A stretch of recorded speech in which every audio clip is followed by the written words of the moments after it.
Bango.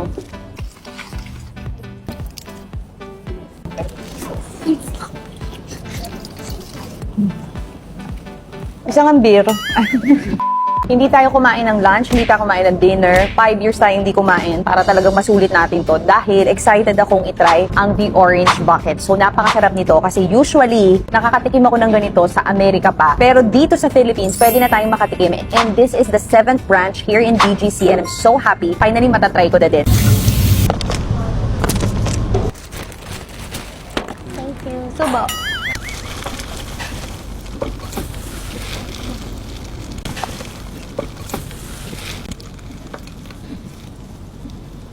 Thank you, Lord, for this food, for the seafood. Thank you, Lord.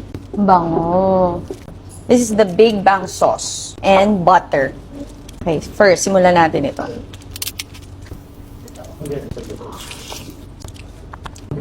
Sarap.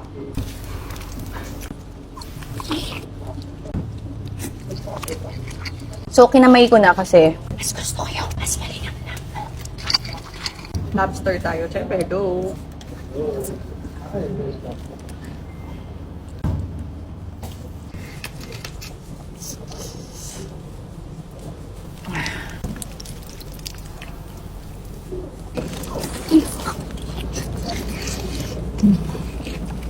Isang ambir.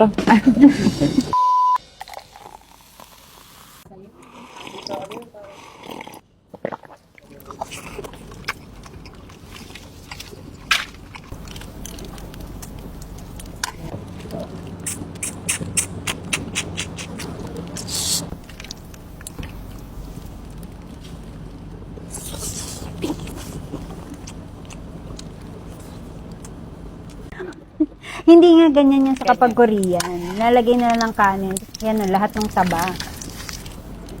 O Ay, ang sarap. Oo, diba? Ang sarap.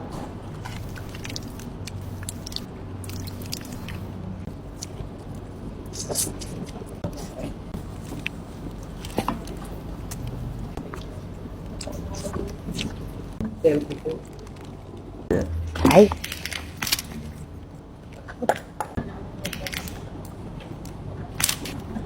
Butter ko naman ilalagay. Taga.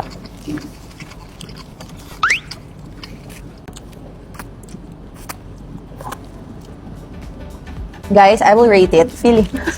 This is 10 over 10. Sobrang sarap nito kapag kasama nyo ang buong pamilya nyo. Messy dining siya, boodle fight kayo. Masaya. And even friends nyo, office mate nyo, and even kahit solo nyo lang, try nyo na ang The Orange Bucket. Sobrang affordable price, sobrang good food, good meal, and good experience, especially with your loved ones. At hindi lang seafood ang ino-offer nila, marami rin silang putahe tulad ng ribs at mga Asian cuisine. Kaya mas maraming mag-e-enjoy at mas maraming choices. Harap. Sino yun? Baboy nun ah. Ang sarap na. Seafood craze. This is a total seafood craze, guys. Ang sarap. Ay, napaso ako. Ay, yung bagang ko. Sumama. Parang iksi ng bias. This is the ultimate. Ba't ito ba yung mic? Ang hirap maging mukbang. Dito nga, gaganon na yung kanin. Hindi ko kaya. And then, pwede siyang maging...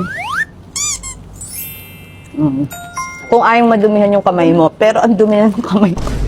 Pero naman kasi pero ako mas ginusto kong kamay kasi pag ganitong kain, mas masarap talaga yung nakakamay ka.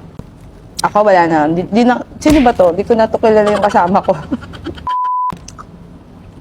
Ito may gusto ko. Actually, ang masarap dyan, kasi itataas mo pa to. Tinatali na yung buhok ko. Ay, ano nangyari? Nagkasalo na dito. Ready. Tapos ang after niyan, mag-ano na ka na. Pag sabihin mo yung anak mo, di ako natutuwa sa pambabastos sa akin niya. Naging bakit? Ako sinasabi ko sa inyo, hindi ako natutuwa. Di ba? Ganun na masarap na kain talaga. Ito, Aray. Buhay pa ata, kinagato. Ay na kayo ng kain. Nabigyan nyo para makapag-swimming kayo. Green Resort.